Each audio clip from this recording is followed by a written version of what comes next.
Assalamu alaikum. Peace be with you. Meaning. Saman is the name of the village now. Saman is the name of the village where I live. And it's just one of many villages in Abu Sir, Abu Wizir. And in my childhood, I used to play guard. This was the ruins around the Sphinx and the pyramids. Excavation was done by Dr. Reisner. I was 7 years old. And the favorite place I used to play is in this area, where I can swim in the tunnels below the Sphinx and play and stare on the walls. Want to know what's written up there by the ancient Sufi language, which is today known as hieroglyphics. Suf, that's the name of the language we used to speak, and it's still there, still alive. If I want to speak about Kemet, or the Black Land, I may describe, starts from the third cataract in the south, in Cretan islands and the Mediterranean. And that is considered by the historian that the oldest empire in history. As you know, the Nile, or the Nir, ended with R. If you take the first chapter of Nairobi, Nir, that's the name of the river. And the river you see today, it's not the oldest, but there are other beds of the river.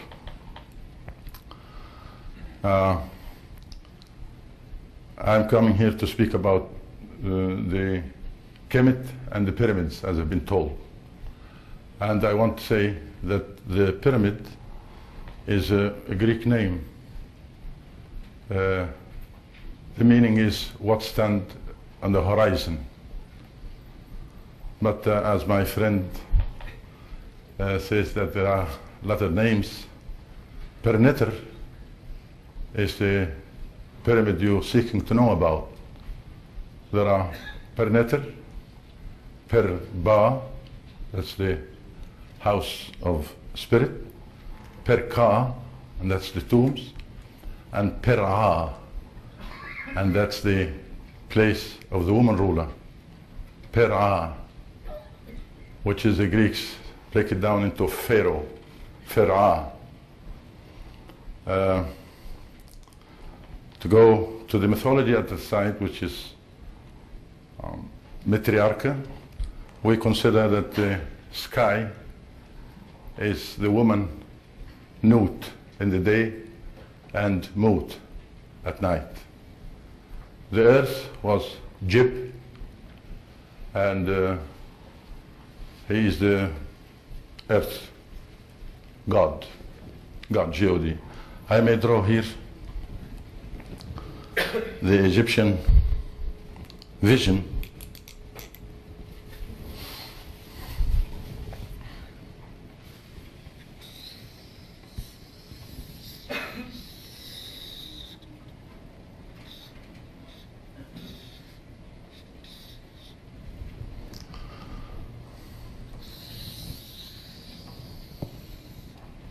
This is Jib. This is Nut. Nut's supposed to be a woman. These are the hands, the head, the breast, the legs. This is East. It's the birth channel.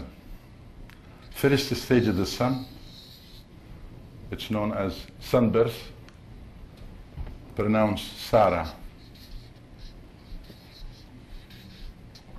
Sa-Ra, the birth of Ra. First stage, and it was symbolized in the form of Khipper, the scarab. Why? Because the scarab is hermaphrodite insect, and you can't address it as boy or a girl, is just a child. And that is the first stage of the day, the morning stage. When the Khipper make the journey and come with the woman's navel, that's Ra, R-A. Can you see? R-A, okay? And Ra, by the Kemetians, is a ram-headed god, human figure, but ram-headed. Why? Because ram is stubborn. If I move this a little bit this way, we could get in the light. Fine. Thank you. Can you see now? Talk louder. I will talk loud if you like. Yeah, that's Ra stage. Second stage. Now, third stage, below the breast, is Un, the wise, the one not anymore stubborn, but the one who gives a second thought. The fourth stage is Etten, the wiser, three beams of light. And Etten is the name you know today through the biblical, through the Old Testament Bible, is Aton, Aton, or Adon, Adonai. That's how we call it today. The last stage, or the fifth stage, when the son swallowed by the mother to continue the cycle, and that's Amen.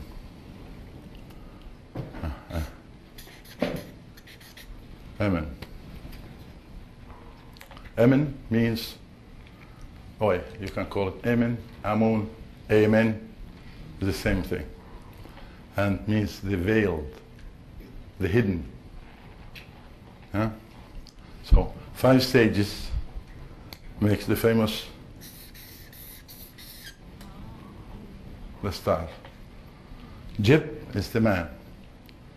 So you have 5 different stages, and this is the 5 stages of the sun, which makes the day.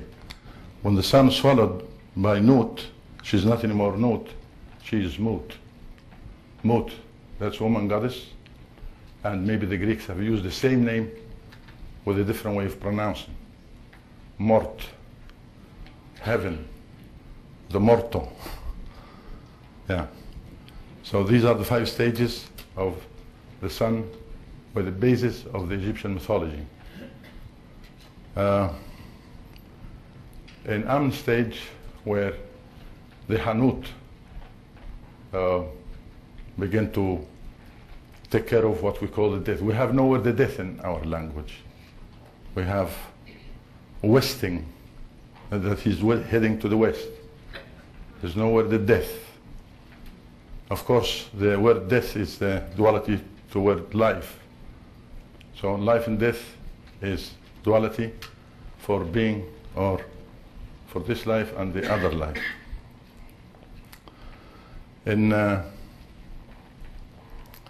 Egyptian mastabas, we have the texts in the late period written by the Hanut to describe what you see in the other life.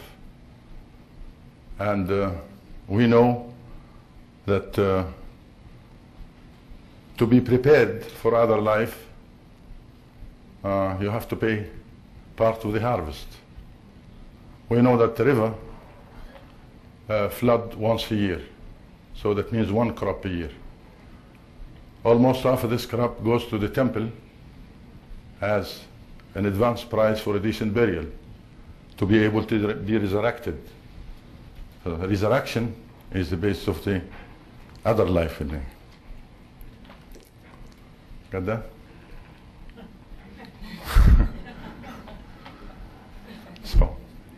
Khepr, Ra, Un, Aten, Aman. 5 stages. And the life in Egypt is on agriculture. In Kemet, that's, you explain, the word Egypt is Het Kapta, and the Greeks use the Hegyptos. But in the ancient time, the word Kemet still used, and Perneter is the word for the pyramid. So Per is the word house. On the text of the walls of the mastabas, you see the promises of the resurrection. How you're going to do the dark journey into the resurrection, and whom you want to be introduced to, and that's Anubis. Anub is a jackal. To speak about the jackal, take you back where the tomb has a primitive form, like an egg shape, not very deep underground, covered with 3 leaves. And that was easy for such animal to break into the this tomb and damage the inside. So fear is from that animal, the jackal, Anub. When man knows how to make bricks and deal with a stone, then the tomb took a strong form, and the jackal cannot break into the stone. And that's why the word birth or rebirth is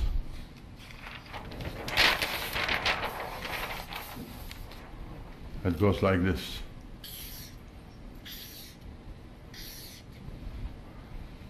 This is the word rebirth.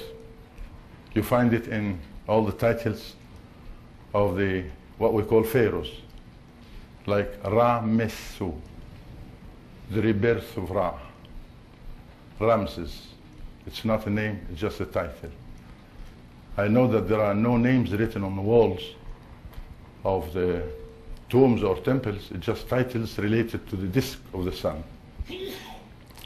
And this is 3 jackal skin.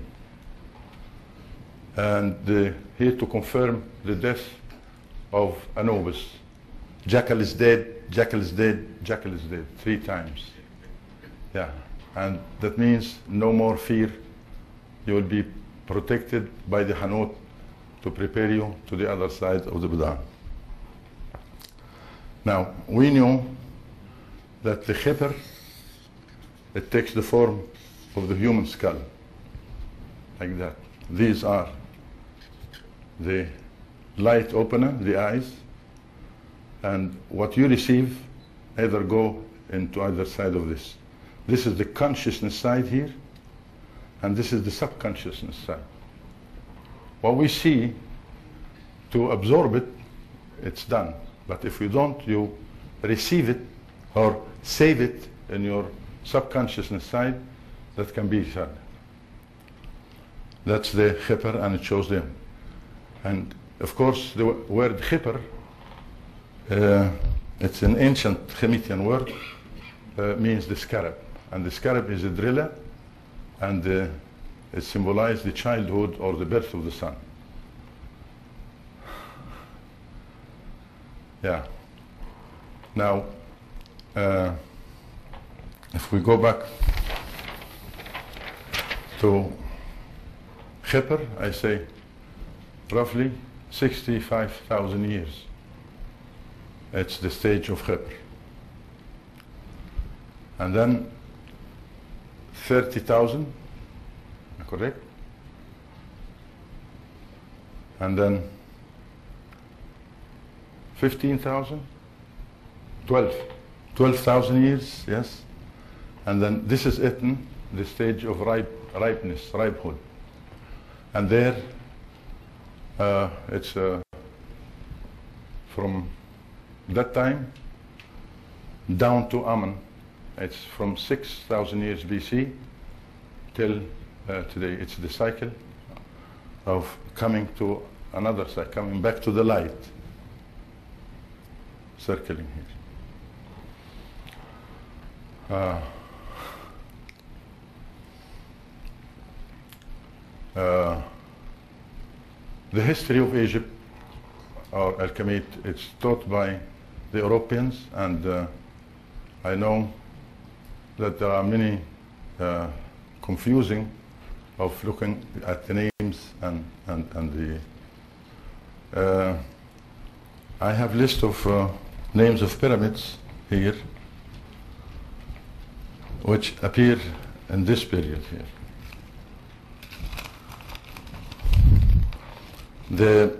The Pernetes is what we call Jedefra, that's Abu Rawash, yeah, and Kha'ifra, so related to Ra, and then Seneferu, that's Dashur, and Sekhemchet, that's Saqqara, and this is the stage where Ptah exists.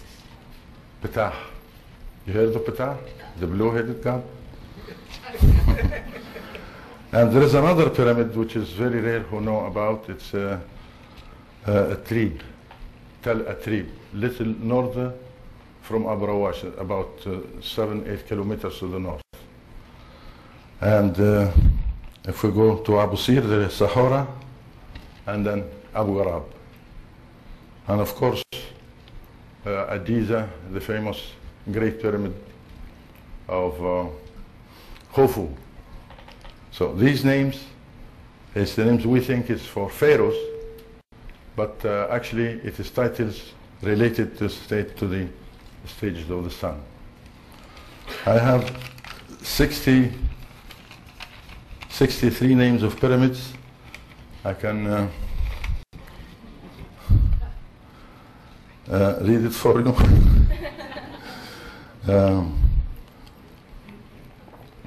The pyramid of Titi, Khoi, Nebhatra, Amenhat, Senusert, Amenemhatu, Senesertu, and Amenemhat III that located in Hawara.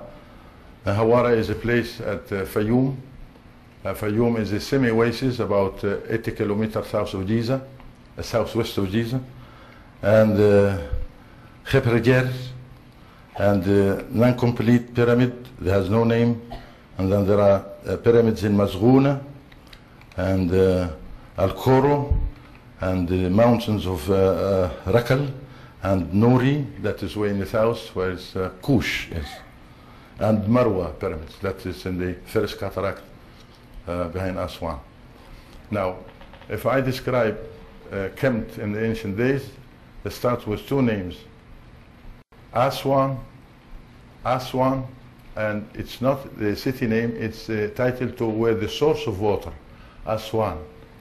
And then the other end of the river is Asyut, where the water ends.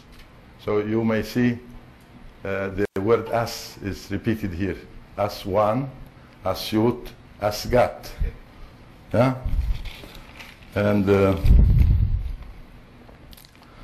the group of pyramids located at Giza, and known pyramids at Giza, there are 10 pyramids. The latest one, of course, you know, the Cheops, Khafren, and Makarins, and there is another 6 small ones in the late 1950s.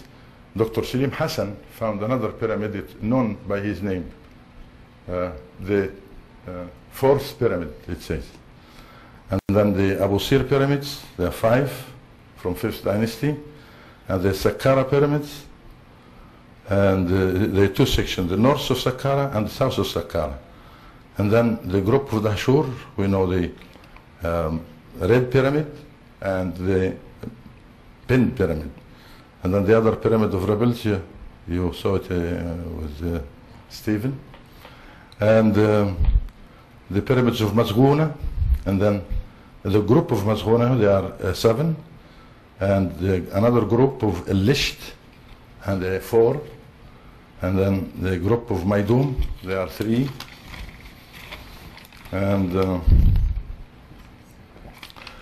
another group which is known as Usr Kaf, Sahara, New Sera, and the rest of 63 pyramids known at the area. Now, it's the three different pairs, you know. Per-A, that's the house where the woman rule, and then Per-Ka, and that's the tomb, and Per-Neter, this is where the energy is there, and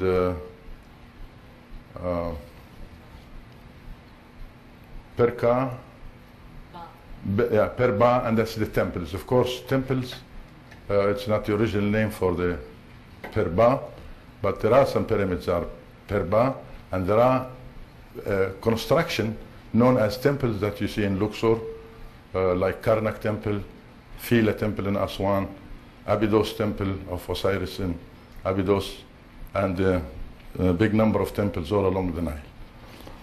The locations of these constructions haven't been chosen by someone, which is, we can mention the name, but it has been chosen by the nature, by the nature of people.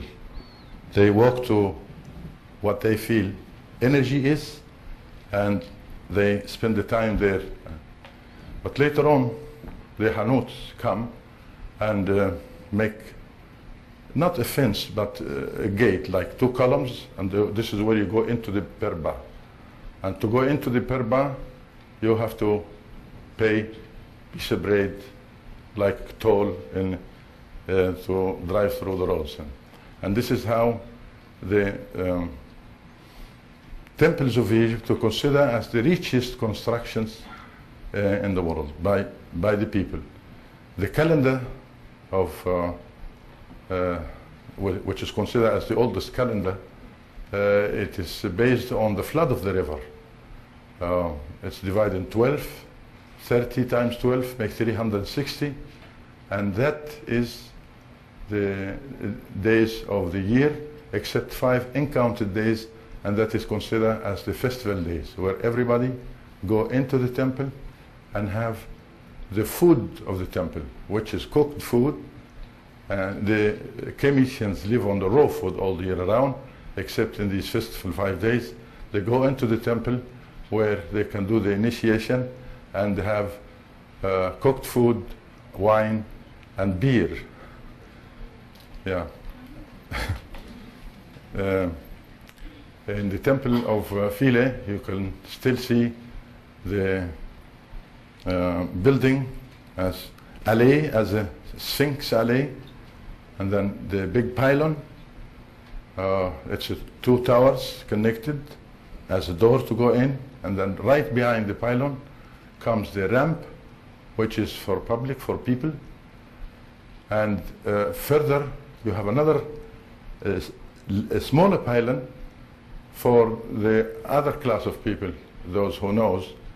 They go in, and that is what we call the Hebsteel Hall, the hall of columns. And those for the healers and those the intelligence who deal with people and solve problems. And further in, it's what you know as Holy of Holies. It's a small building, the lowest building and the smallest building in the temple contain the image of the Neter. The image of the Neter, this place, this is the particular place, it's a source of energy, where people in the early days can gather there by nature. Nobody showed them the way, but it's dragged by the nature to heal or to be there for a comfortable place. The Holy of Holies, it's 2 big rocks of stone, one laying on each other, and describe it in, like this. Another one.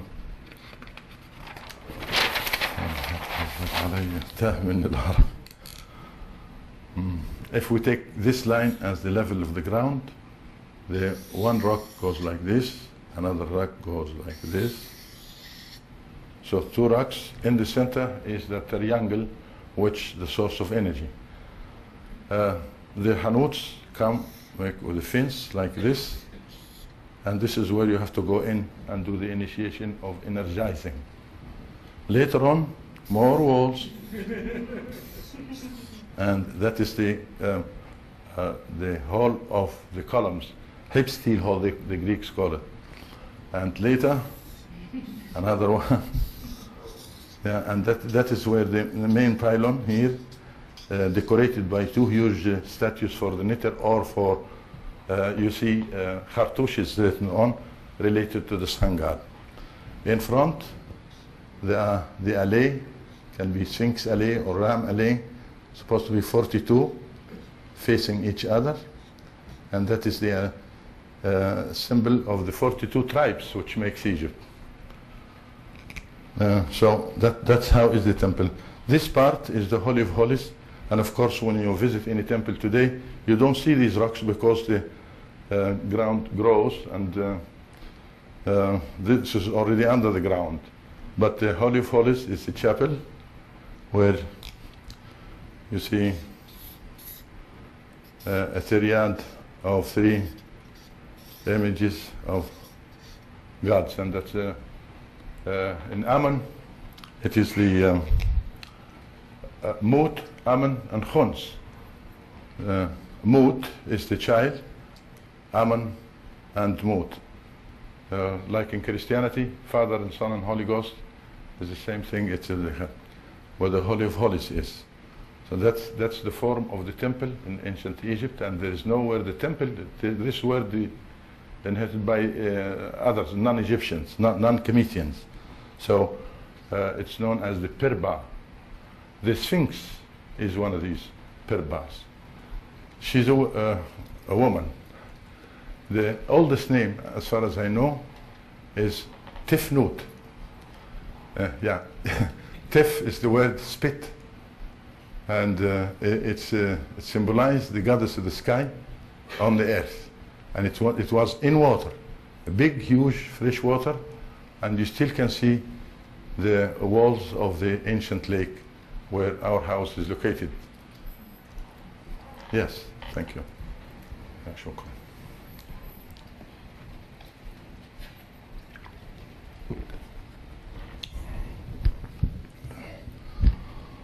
So that's the Perba, one of the Perbas. The Sphinx is a Greek name. We don't know what it means.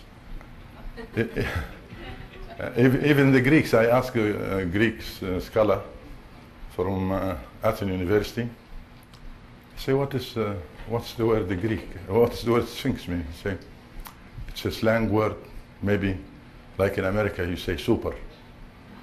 Yeah, it's a word. It's a word super. So the fact is that Sphinx has the same image as a woman for a long time, till the New Kingdom. There were mendemation under the name of restoration. Yeah. To mend the Sphinx, you know, from they turned the head into a man's head, and they support it with beard, long bended beard. And to speak about beards here, there are 3 different types of beards in Kemetian culture. The long bended one, that's the knitter. That's what we call gods. And the straight one is the Horus, Hor, the man of the house. I want to tell you, the woman of the house, her name, or her title is Hathor, Hat-Hor, the place of Horus, the place of man. And Hor is the long straight beard. Now, this little short one is the people who are not average people, the people with wisdom. They have a beard that describes the architects, the engineers, the physicians. So the Sphinx beard was added around 1400 BC, and the mendemation or restoration of Thutmose IV. And you see that the beard was attached to the chin. was attached to the chin of her, of the Sphinx, by a statue standing beneath the beard and at the pose of the Sphinx. And as you know, she is one piece of stone facing east. As you say, it's not just facing the sun, it's facing other planets. And right beneath the Sphinx is water. And this was my playing yard in the ancient days. I used to go, you've seen in the picture the tail of the line, and I used to go and dive there and reach in the other side. And till now, in my dreams, I go and play like the old days. Many symbols of Hathor. If we say Hathor, then the duality is Kemet, the lioness head and body of woman. And Kemet comes with Ptah, the triad of Memphis. Memphis is Min Nefer, and the Greeks pronounce it Memphis. Men Nefer, the harmony of men, and that's the god of fertility, you know, the phallus. And the female aspect for Ptah is Kemet, and the child is Nefertom. Now, Tom here, Nefer we know means the harmony, but Tom is the, no change for the name, is the atom, the ray of the disk of the sun. And these triads goes on all along the valley, which is 42 tribes and different provinces. Memphis was the oldest capital of Egypt, and the second capital was Waset, the city of Seth.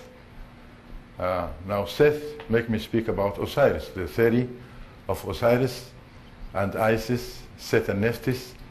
This is when the Hanut come with that story that the disk of the sun is the eye, and the eye to be the guardian, not to make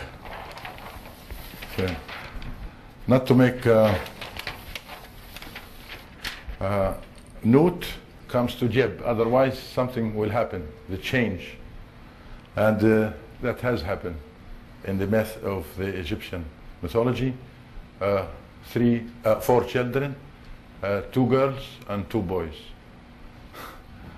The Osiris, Isis, and Seth and Nephthys.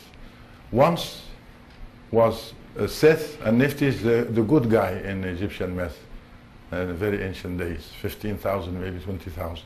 Later comes when the people here, attack the others, and then the good one turned into bad one, and the opposite. So you have 4 of them, Seth and Nephthys, and Osiris, and Isis. Isis is the chair. Yeah, I'll put it here.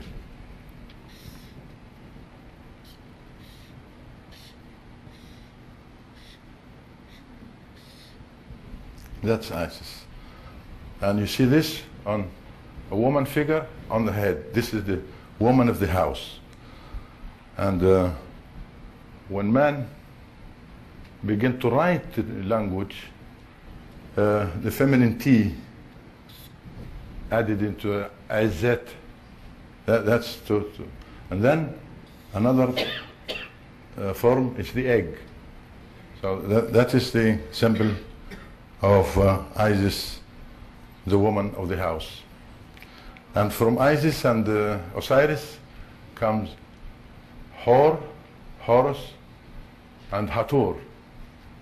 And from Hathor and Horus comes Aha, or Ihi. Yeah.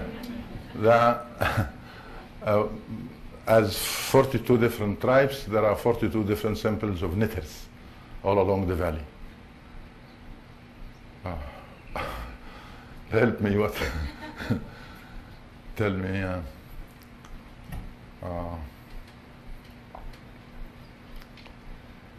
So.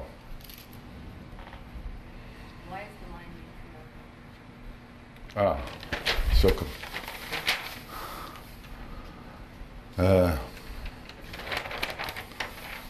When the temple become very rich and strong, you see the story of, there are two stories of Isis and Osiris. One say that Seth, the bad guy,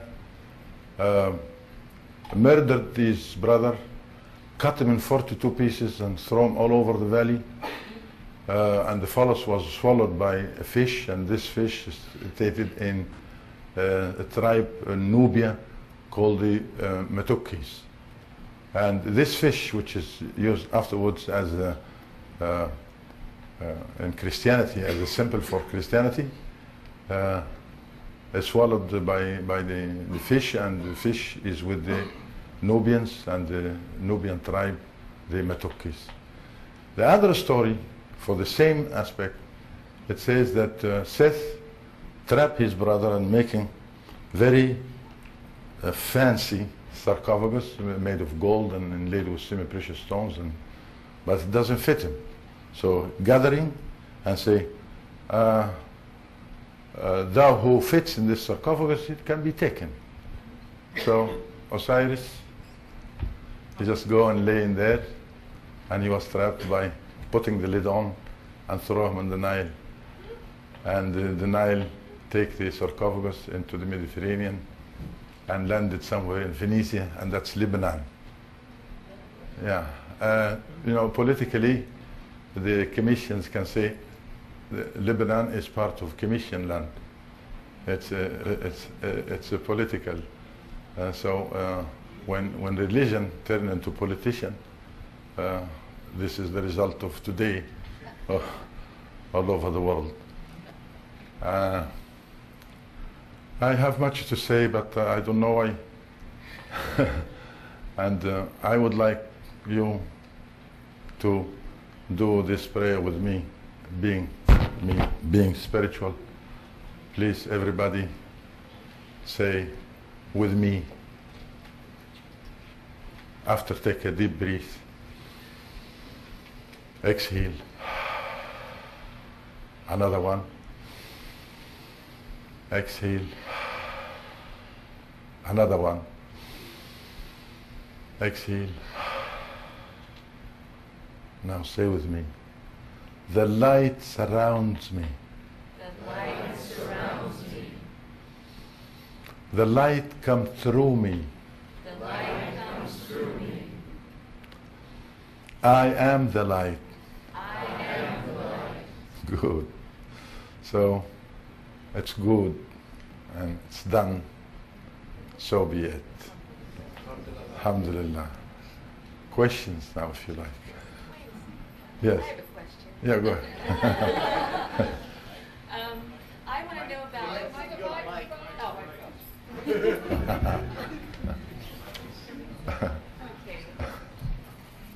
I want to know about. Is it on? Okay. I would like to know, sir, about the progressive devolution of our human culture and the stages in which the pyramids were built. Why? I suspect you might have something to say that we didn't go like this, but in a circle. Yeah, thank you. Mind? Not at all.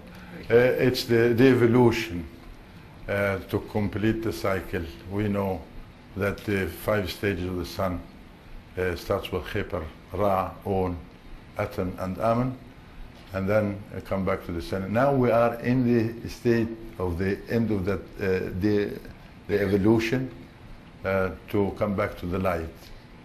So these stages of the sun represent stages of the cycle of humanity. Yes. That's the stages of the sun. Yeah, like when I was born a child, and then I am that teenage adult, or you can call it, and then wise, and then wiser, and then the hidden. So what are the what were people doing during these stages? You said the first one was 65,000 BC Yeah. to 25. Yeah, the first one is 65,000 to 30 or 25,000 BC.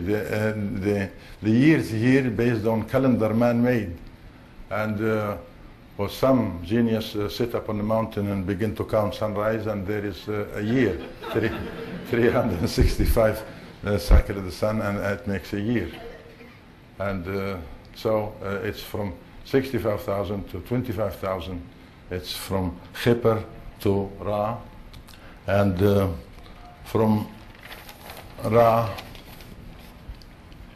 to Un is 12,000, and from Un to Aten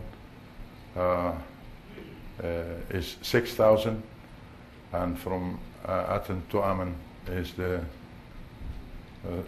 6,000 years BC till now. We are still in the stage of Ammon. Yeah. So what stage were the Great Pyramids at Giza constructed? It's the 25,000. The pyramids were erected in that state of Un. How?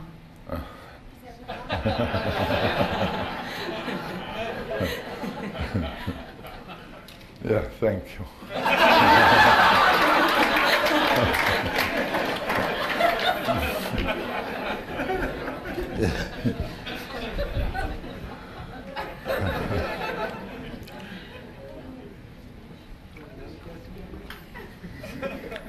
أيوة. Yeah. How? How'd they build them? Now I consider the oldest pyramid at Giza is Chafrin. This is the oldest pyramid, and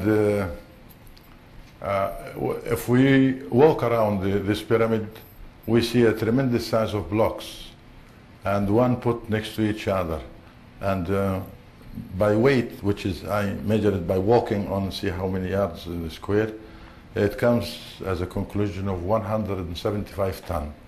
So it's impossible to take that theory of Herodotus the Greek that we have used wooden rulers and brick ramps. I think as you saw that disc which found by Dr. Emery, Walter Emery, which is, he said that this is used for a lotus flower. I think it's a spinner. It spins and creates a sound, and with this sound vibration deal with the earth gravity, and this is the only way makes that huge size of a stone weightless, and with the tip of finger you can move it, not elevated, but it can be moved from place into another.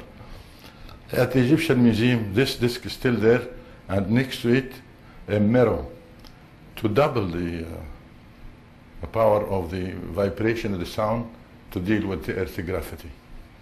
That's one way of building of moving the stones and put one upon the other.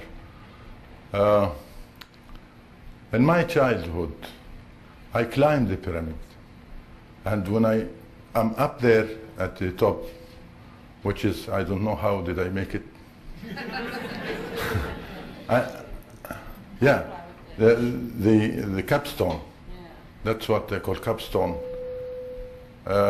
When I'm at the capstone, I found a tiny little book, pilot book, written on it how to go down. Yeah, being me, stubborn at that time, I didn't leave the book where it is, but I took it with me, and yes, I didn't say to my mother, Nazira, no. I hide it, and somebody else have it now. So to go down, you not have to face the pyramid, but you face the space and go down by facing the empty space, and this is the only way I was protected by not falling down from the top of the pyramid. Interesting that there is no two pyramids alike. There's no two pyramids alike. When you go inside, you see different form of construction. Cheops pyramid is different from Chafrin, different from Mycerinus, different from... but the similarities is there. The vibration, the sound, if you, wherever you are, it makes that vibration of a sound, and that creates the energy which is needed then for the Sesh, the people of Kemet. Thank you. Any other question? Thank you, Doctor, first of all. Okay. Thank you. Back to the two stones, Yeah. which became a Holy of Holies. Mm. What period of time are you saying that this began to emerge into what became a temple complex? Before the legend story, before the religion, before 65,000 years. Okay. Yeah. Then, in a sense, what developed was the Trinity on top, as a reflection of religions superimposed upon what basically was... Well, actually, the Nile flood for many hundreds of thousands of years. And when the flood of the Nile removed ripples to the north, which makes the delta today, there are some small stones be moved with the water, some heavy stones remain where the bed of the Nile is. And this is the place where the water energizes these blocks of stones. That is, I mean to say, the places is not chosen by somebody, the places is there naturally. I understand. Yeah. Then, in a sense, what with the Trinity that emerged above it, to follow the analogy, at least energetically, is that the triangle below it would be Mary. Yeah, that's the triangle below the two blocks of stone. So that's the womb for the resurrection. So The womb of the earth itself, and the earth is a life being, and the beat, it can be measured somehow, like 8 hertz, the slowest beat, and this is the powerful cycle and of the earth itself. So this became a place then to meet and to give back, and then to, in a sense, to die with awareness and consciousness, initiation, and then to prepare for a new life. That's the place. While in body. Exactly. You go and energize the body there. And women and men, there is no separation of sex then. The only separation of sex exists when men begin to write. You have to put, you're talking about man or woman by adding this feminine T in the language. And as far as I know, that the language doesn't help. The written language doesn't help much, but the fact is it's misguided misguided the people. Then you have one sentence or two sentences written on the wall, but the translation it depends on the individual, how you take it, how you understand it. So that the spoken language would have been a different experience. Yes, the spoken language would have been understood depending on who was... Exactly. When we say language here, we address what we don't. When we say language, we're using the Greeks, les langues, the tongue.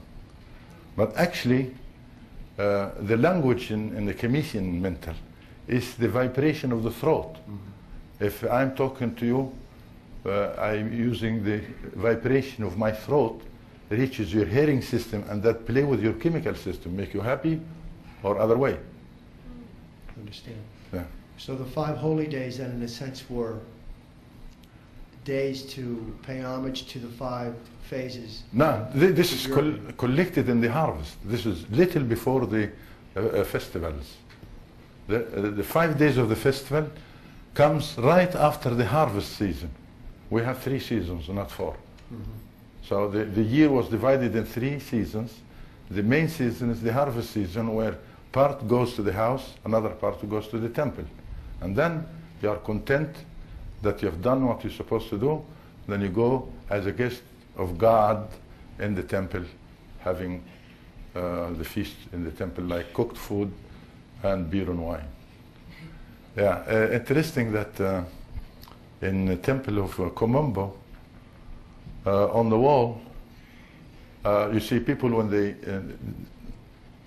they waiting for the moment of that festival, where the priests carry the bark, where the shrine of veiled God is taking a place to cycle the temple. People waiting long time, so they talk freely, like sometimes you say bad words. And on the walls of Komombo temple, you have 2 ears on the wall. And perhaps this is what we call today, walls has ears. Yeah.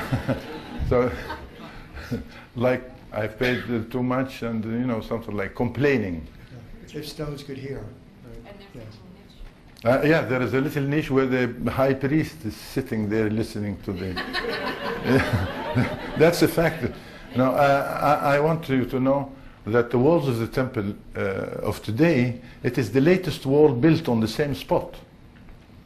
The latest walls built on the same spot, like the temple of Komombo, which is I'm talking about, that's late period temple, maybe 300-400 years BC. But when you dig down below, you get to walls, say, 4,000 or 5,000 years BC. Yeah. So, you're welcome. Ptolemy, that is the Greek-Roman. And you see names of the Greek and Roman rulers on the walls in Egyptian hieroglyphic, in Egyptian Suf language. And I want to tell you that the Suf is the name of the language, written language in Egypt. And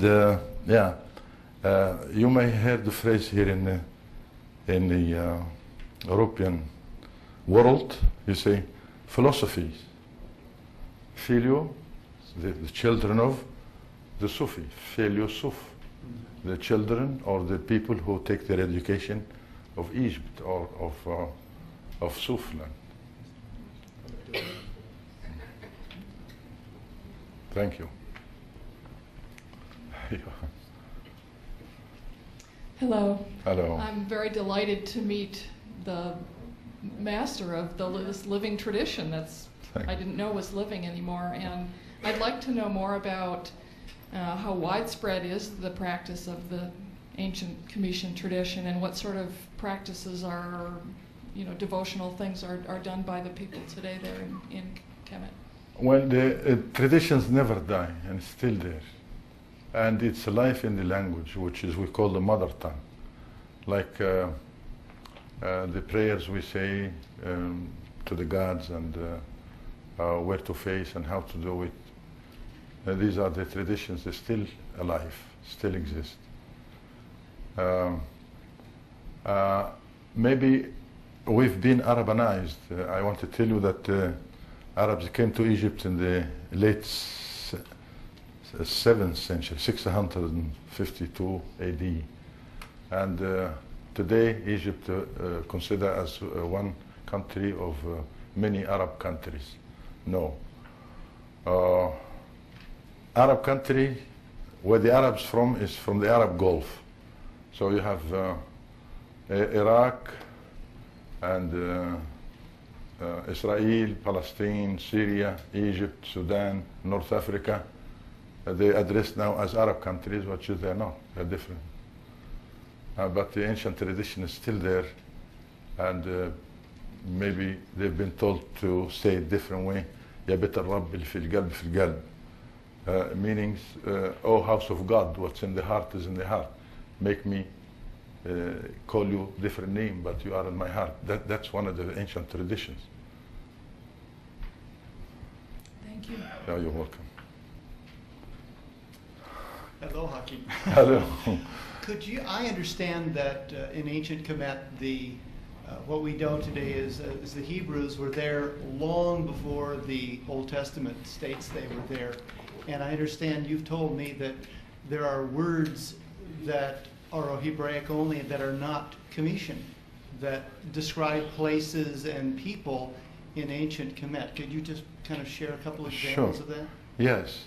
Hebrew is the name of the language of the Aten followers, and or the alphabet of the Hebrew, which is Arabs have no alphabet. They take the Hebrew alphabet into Abjad, Hawas, Hotti, Kalamun, 28 letters of Arab. It's all taken from the Hebrew.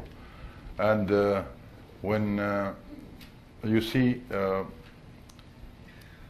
the word Israel is written on stela, goes back to Ramses II, maybe Ramses III, Israel. It is written phonetically in Egyptian letters, in Comitian letters, Israel.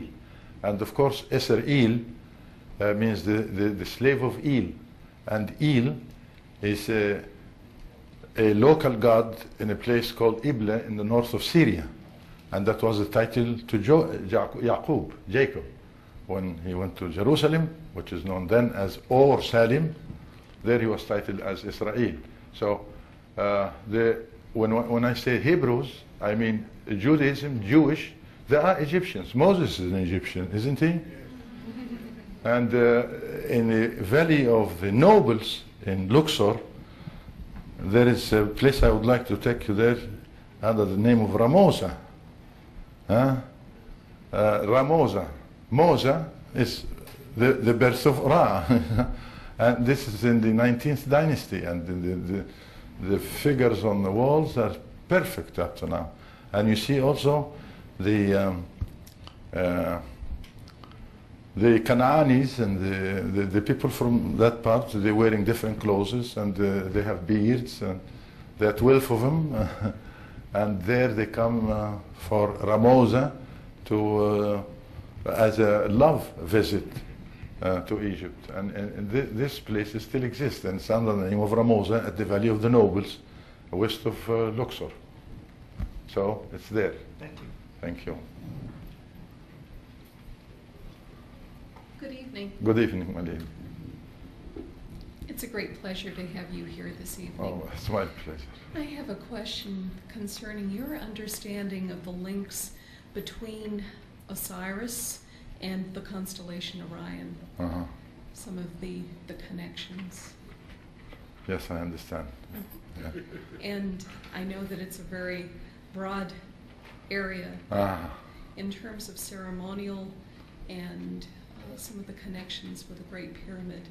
What is your interpretation? Now, we have to correct this, because with the pyramids is many, as I say, there are 67 of them, 63 and 60, and there's some more haven't been. This is known pyramids, but the pyramids are 4 different names: Perneter, Perka, Per'a, and Perba.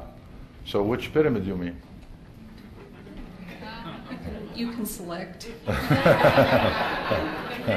Well, Perneter, this is a construction built like instruments to produce energy. These energies can be used in a different sorts, different use.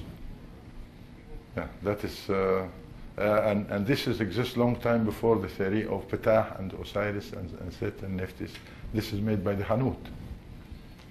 So this predates Yeah. all of the myths. Oh, yes, that predates all of the myths. Thank you. You're welcome. My friend. Good evening, Doctor. Good evening. Thank you very much. It's been a tremendous honor to be in your presence this last few days. I've got 2 questions. Go ahead. The first one I'd like you to address after the second question. Mm-hmm. The first one is, I understand that you were familiar with the Japanese attempt to build a pyramid on the Giza Plateau. Right. I'd like you to speak to that second. Right. The first question I have is, if you're familiar with this old pyramid with Mark Lennon, when they built a 20-foot pyramid? Yes. The stonemason that was involved in the construction of this pyramid was a gentleman by the name of Roger Hopkins. Hopkins, yes. Roger sent me an email, and he told me that in the email that while he was in Egypt, the Egyptologist asked him about cutting granite using copper chisels. And he said that they were crazy. Now, as we watch the workers hauling these rocks up the ramp, they're chanting something. Yes. Could you tell me what they're saying? Yes. Well, the quarries in Kemet, Egypt, is still there, same places. The quarry, the Grand Quarries in Aswan, which is spread over about 6 square kilometers and is still used up to date. And there is the non-finished obelisk of they related to Hatshepsut, and what we see there is a tiny little, not holes, but a kind of, hole is something to go through, but this is a pit, I can say. A pit to drive the material in there and wait for the flood of the Nile. They must have used other energy, but they drive a piece of wood into that opener, and when the Nile flood, the water reaches that wood and the wood expand. But the trick here, who is doing these things? The qualified stone masters. They know the layers. Now, of course, Aswan is volcanic rocks, and for a stone master, he can tell the layers of rocks where he can deal with it to break into a straight line and come with the huge pieces. This is what you see in the quarries. But to go to the Japanese pyramid, it was built about 1 kilometer to west-south of my house, and they have used cranes, and they come with not real stones, but gypsum made in addition to make the stone look big. And what happened is that the one before Hawass, his name is Dr. Ahmad Gadri, he was blamed by somebody like Farouk Hosni. How can you permit these people to do this? So when they done with the picturing or taking a movie of it, they were requested to remove these blocks out of the area, and that was a big problem for them to move these blocks out of the area. And it takes about 1.5 months, 45 days to do this in a hurry. Yeah. Yeah.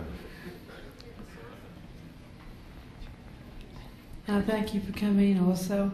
Do you feel that Isis and Osiris were actually beings, or do you think they were mythology? It's mythology. Mythology? Yes, there's no beings. We hear a lot about the temple teachings, the use of color and sound and music and scent. How could this be applicable to people today to utilize in helping to raise spiritual consciousness? Well, it's... let me answer the last question here about the song for my friend Chris, the chanting. It goes, Hela hop behela. That's how it goes. Hela hop behela. Hela. Maybe the Greeks use the same word. Hela though. Come with it. Let's do it. Some kind like that. And the chant in the temple, it goes with music. We have the oldest music instruments. The oldest harp exists in the world is a Kemetian harp. Also, another instrument known as the organ, arghul. It's bamboo with holes in it, and there's some reeds. It makes that noise. And there are a papyrus found about a musician priest in the temple of Philae. He was upset because there are new tune come into the song and the initiation in the temple of Philae as the Hathor, the goddess of music. So he said, I'm not going to play. And this is registered in one of the papyrus in there. So Hathor temple in Isis temple in Philae connect a little temple or a small temple related to Hathor, and there is the float and the harp and the drums. And Mozart wrote his magic float is when he came to Philae. Yeah. Yes. Yeah. And I want to explain the word Philae here. It's actually Pilak. That's the name. Means the border, which is stands on the other end. Pilak. But when it's written in Greek, the H being added after the letter P, turn it into Philae. That's how they. No, that's in the Greek Roman language. They add the H, like Pharaoh, like the word Pharaoh, like Phillips. Could you also maybe talk a little bit about the 3 days of in the tomb, when in the sarcophagus, when people would go into the next world? How was that done? And maybe something about mummification, how that was done? This is related to what we call the Amadwat, the journey of the darkness. And this is to collect more income to the temple by the Hanut, by the priests. And they say they can help you with the light twinkling from the stars to show you the way to the other side. And it's well known what we call the book of. There is no book of the dead. It's just a text is written, invented by the Hanuti, the priests of the temple, and all what you have to do is to pay a little extra. And I'll tell you an interesting story about this. Middle Kingdom, that's what my colleagues, archaeologists and Egyptologists want to name it, the Dark Age or something like that. The head of the temple, or what we call the high priest, hired or used people he trusts, not qualified people to do the job. So in course of time, the people who pay half of the harvest to the temple, they didn't get what they've paid for, and that was a problem. So the temple have to attack the old cemetery and recycle the items which is necessarily needed to cover the needs of the temple, and that's what we call today cycling this stuff, by chiseling out the title of the old deceased and put new titles there. And this is where the idea of the Book of the Dead, when people complain, how this come? We're not going to pay no more. So I say, no, all what you have to do, pay a little extra. We write texts around your sarcophagus that protect you from the tomb robberies or something. That happens in the, say, 1700 BC around. Was there actually, pardon me, a physical process where people would go into the sarcophagus still breathing and still, alive, and through a period of 3 days, the body would somewhat die and then go into another dimension? I mean, do you know the physical process of that? No, I know that everything done by the Hanut, the priestess of the temple, and it is well prepared to put in a sarcophagus. The word sarcophagus, we haven't got it here.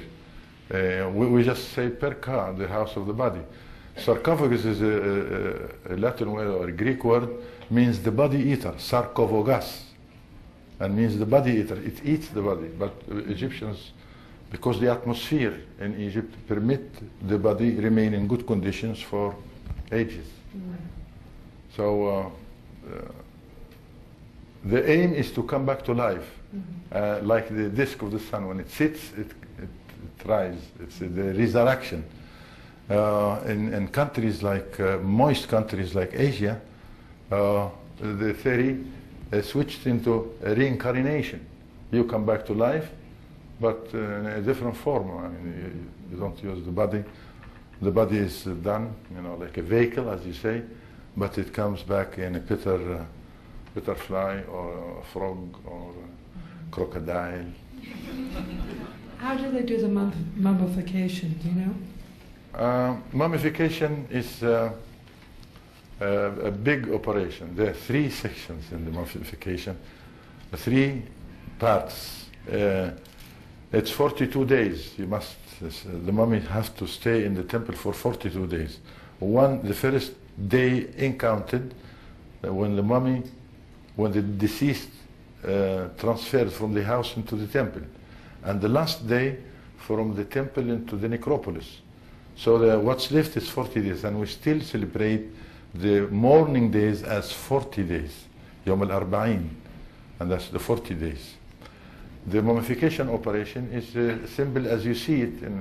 They open the stomach, take all the organs out, prepare it, the delicate parts of the body, put in 4 jars, half full of oil, which is oil is very expensive. It's valued as gold, and essential oil, yes, oil of the flower, and this flower only is the lotus, and when you see, excuse me, when you see the symbol of life is you have the lotus flower. It's because you dip that delicate parts of the body, the organs, into the jar. It's half full of oil, and you dip these organs in the. But the rest of the body, it's dipped in salt, natural salt, and wrapped up in layers and layers of linen, and that exists in the 3rd stage where people can use a textile and more instruments like costume jewelry, necklace, like beads, and the spirit or the soul. It's a human head and body of vulture. So that's the initiation to bury the body with this one. Thank you. Oh, you're welcome.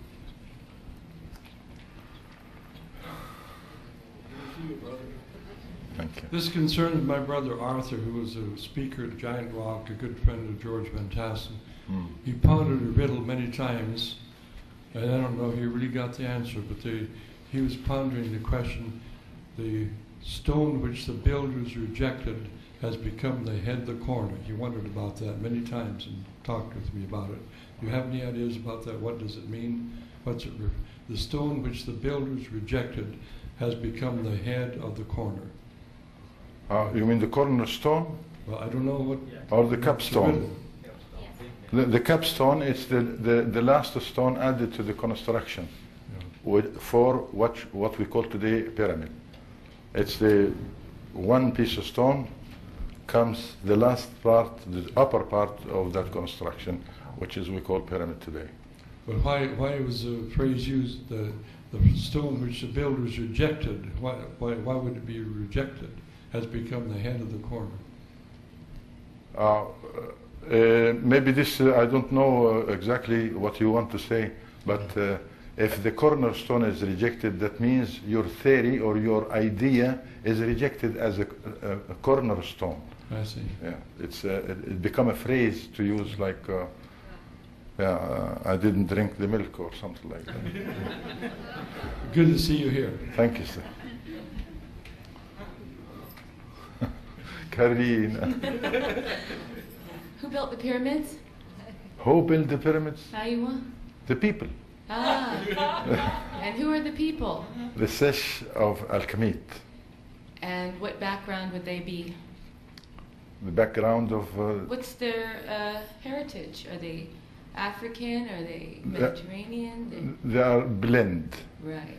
They are blend. This is the oldest melting pot in the world, still alive, is what we call Egypt today, and it's formerly known as El Kemet. From now on, we say Kemetology. Thank you. Yeah. Thank you. And what happened that this high civilization that had built these monuments or these instruments, and I'd like you to also address what they were used for specifically. A small question. What precipitated, I mean, to this bringing down of this knowledge? Is it lost? No, it's not lost. As far as I know, we have more than 5 senses. And the temples, you can call a temple, church, mosque, Buddha, whatever. This is misguide the people, and the misguiding here based on greed. Knitters create our planet with plenty place and food for all creatures, but greed drives us to another aspects, which is we may call wars, fights, and hate. Mm-hmm. So let's say one word to be repeated twice together. Say with me, yakini, yakini. Yakini, yakini. Thank you, yakini, yakini. This is the word, this is the magic word. You'll be, I am protected by my positive. It doesn't matter how size I am, how strong I am, but I'm positive. I'm protected by my positive. Say it again, yakini, yakini. Yakini, yakini. Thank you. Can I make an editorial comment? Please. Thank you. If we go into the matriarchal lineage, which we maybe is another talk, and the idea for the Sesh knew that the only one you can be sure of your birth is your ma, the one who gives you birth. And so it wasn't a matter of loving the son or daughter more or less. It's, if you're thinking of the other day, the resurrection day, you want to leave your property through a line where you can be sure that it's your relation. It wasn't a matter of somebody being superior. So also, maybe I would like to hear you talk a little bit about the ability of the people through the thymus gland to choose their seating, so that part of the explanation for why the society at that time that was able to build the pyramids, the Pernetter, that were Pernetter built on the giant Perba, were done by people that had no self-consciousness of what we're suffering today, and looking at the physical as the main aspect of being. And then the reason, if this is taken away, of what those things were meant to be used for. ماشي. Yes, ماشي. شكرا يا حبيبتي. This is a very interesting subject. My mother is sure, 100%, I am her birth, but is my father? That's the question. So the difference between father and mother is that word of matriarch and patriarch. In Alchemitian traditions is a matriarch, and for the boy to be born, is very grateful to his mother that gave him birth. I want to add here something very interesting, which is my colleagues very confused about upper and lower Egypt crown. There is no upper and there is no lower Egypt crown. What we see on the head of the man, like a bottle, it's the thymus in the woman's body. And this thymus, it is the only secure if she accepts the sperm of the man she loves, and if she doesn't accept it, the thymus can kick that sperm out, and you don't need birth control stuff. It's the mother doing she has the choice, and she that's why this symbol on the man's head is to show how grateful his mother accept him and give him a life. And the other that it sits in sometimes? Yes, it sits what we call lower Egypt crown, which is reddish. That's the womb. Yeah. So the thymus and the womb are together, a team together. The ba and the ka of seating. The ba and the ka, yes. And there's a little curling. The reed of the life, the life symbol is a little reed comes out of the thymus, and nobody explained that reed before, and there is no name for it except the reed, which is grows plenty on the river, and one of these symbols in the Commission letters is the E or I or Y.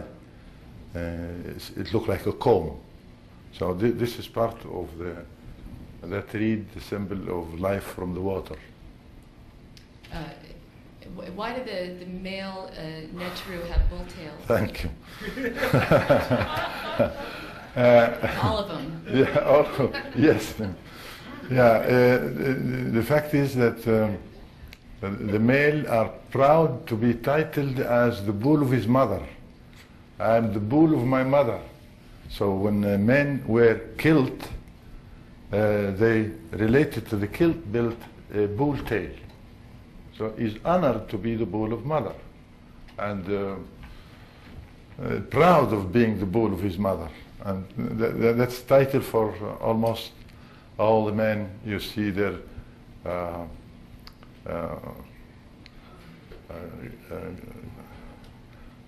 Scenes, the carvings on the walls, you see something like this, and the bull tail related from the back of his kilt built into the a little below the knee. And the mother is always sitting on the chair like this. This part to here, that show the high level of the woman.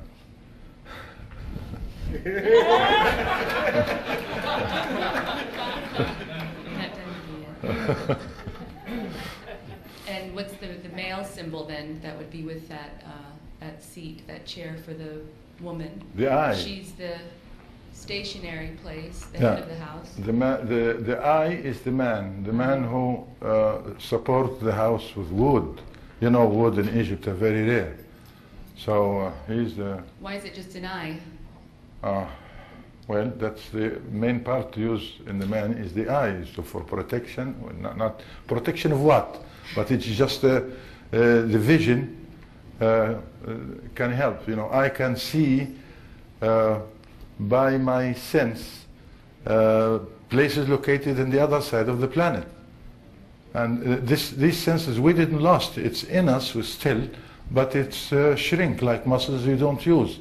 And that's the aspect we're coming at when we ended from the darkness of Amen. So before the abuses of the temple, which were wrought by the natural dimming of our senses for a certain period, which is the cycle of nature, things going in a circle. So we've been in that dark stage, coming into a new Cheper stage, right? Renew the light. Yeah, we're coming back to the... So when we were in that high, that bright, wise stage building these pernetter, what was the purpose of these? What was the function of these? Oh, a different function. It's energy that you can melt stone with. There's another energy that you can energize yourself with. And there's lots and lots of different energies mankind need for survive. And what about beyond in connection to the stars? Oh, well, one of them is connected to many other stars like Nibiru and other... yeah, we're not alone. I mean... You care to say which one corresponds to communication with which system? That is a Khufu pyramid. That is the one connected to for connection. Okay. That's is that the Pleiadian one? Well, you've got one Nibiru. there is no word mentioning Pleiadians in the Egyptian, in the Kemetian language. So maybe it's there, and we have named things which is the ancient Kemetian doesn't hear about up to now. I'll let you off the hook. Afwan, Habib. I thank you.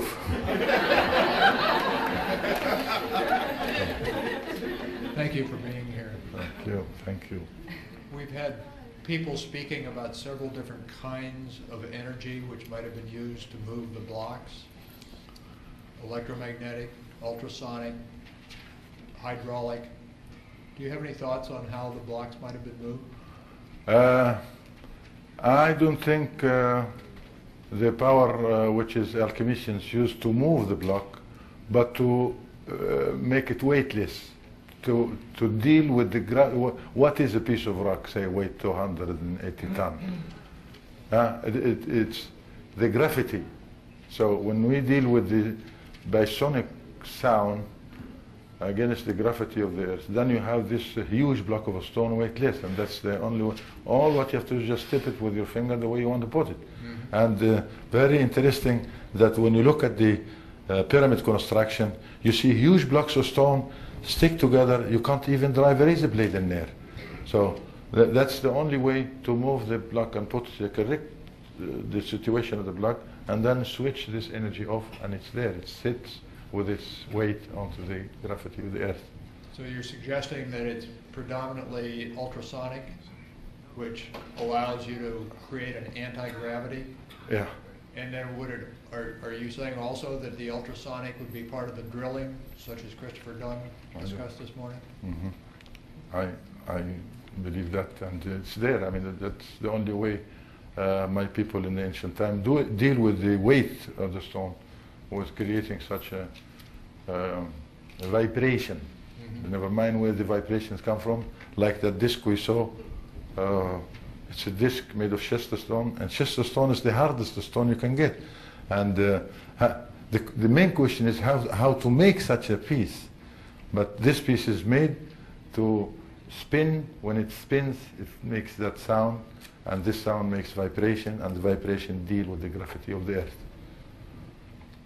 Thank you. You're welcome. Was the car built before or after the Giza pyramid? Oh, a long time after. Hello, Doctor. Thank you for coming so far to give us this talk. Thank you. I was wondering, I talked to somebody that had talked to you in Egypt, I think about a month or two ago, and he said, well, obviously you're running into problems with some of the your European-trained and continuing practicing colleagues in Egyptology, and I was wondering how that manifested. He also said that he thought you had been somehow been the victim of some kind of physical assault because of this. Well, I'd be honored to know the name of this person. His name is Devon, I think. David? No, Devon. My memory is... Well, maybe you could address the first part of the question. Is what kind of problems have you run into with your European-trained Egyptologist colleagues in your country?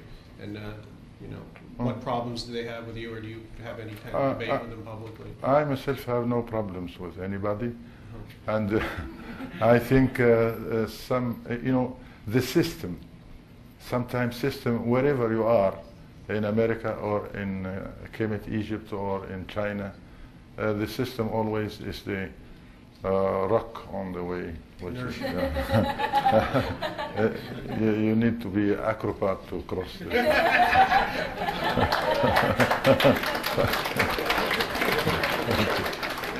And for some reason, Mr. Aho had asked me, he wanted to ask me to ask a question about, he seemed to think there was a precedent for the Ark of the Covenant whereby there was some kind of device earlier, object that had the same effect on people. That it was Egyptian. That if people that were not authorized or of the faith had touched it, it would kill them or harm them. Oh well, there's many people who has different theories about this subject. Like I know a friend. He think his own body is located somewhere in the Great Pyramid of Giza. So. There's plenty of these theories. I'm spiritual and I'm a healer, but I didn't go that far to see. Thank you very much. You're welcome. Hi, Doctor. This question is going to you and also any of the other speakers that spoke earlier on this morning. As we all know, similar type of artifacts, such as pyramids and other type of buildings, have been found on the surface of Mars, and wanted to know whether or not within your background, tradition, or any of the other speakers, do you have any idea or notion of any interconnection between the pyramids and the structures on Mars and the one on Giza? Because lends itself to some sort of an inquiry. I've read numerous places in channeled information, for example, that the pyramids were used, for example, for interdimensional travel as well as different kind of initiatory purposes in secret schools, as it were. Well, I may tell you that I haven't been yet to Mars, but there are similarities from, where our solar system has many planets around, and there are similarities, and we're not alone. Could be. I have seen pictures made by NASA that the Sphinx is there also. And the picture, you can play with the photograph, but when you see that photograph, it looks like a human face on the Mars. So why not pyramid if there is a Sphinx? Anything in terms of the sacred geometry that would suggest it will be a type of structure that would have any correlation with the one on Giza in Egypt? I don't think you may see one on any other planets except like the one at Giza. But you may see it here. For example, if I look from my room window, I see lots of pyramids around. If you look to the horizon, you see some pyramids natural made. It's of course the remain of the water. Water makes layers and it looks like a piece of construction, but it's natural made. You can see that lot in Abu Simbel, for example.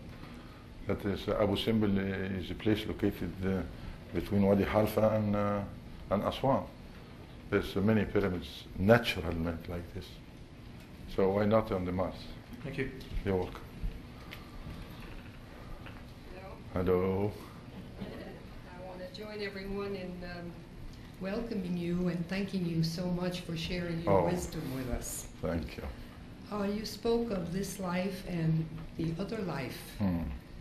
And you, as an enlightened being, I was wondering if you communicate with beings or entities in the other life, and you are now in incarnation in physical form. When you completely go to the other life, will you be aware that you're going to ahead of time, or do you want to share some of that? It's a little personal, but I know, but I want to tell you a fact that my mother sometimes comes to my dreams, and this is the only connection I have with people in the other life. But it's possible to have that connection with many beings. That our beings now is possible to connect other beings you have in the mind. The difference between mind and the brain, that you can stretch your mind, but you can't do this with your brain. Brain is logic, but the mind, you can stretch it, you can see a lot of things, and it's time to use the mind. Yes. You're right. Yes. Thank you very much. You're welcome, ladies. I want here, ladies and gentlemen, to announce a brochure. We have brochures of Karina and I making a trip to Egypt in October, and there's some brochures here if you would like to have it. Please come and say it. Thank you, Karina. Sure. I only have a very few, and we're going to put a paper out, and if you give us your address, we'll send you one right away. It's in October, so it's the October 17th to November 1, and I can assure you that there's nothing like it. Hakeem is well beloved and known throughout the country, and since we make our home there, it's really going to be a family regathering. So I only have a few, but I will put a paper out, and you'll be sure to get them within a week. But I'll put these out there. Thank you. I want to thank you for your presence, and I can't express my feelings, and I thank you very much, Susan.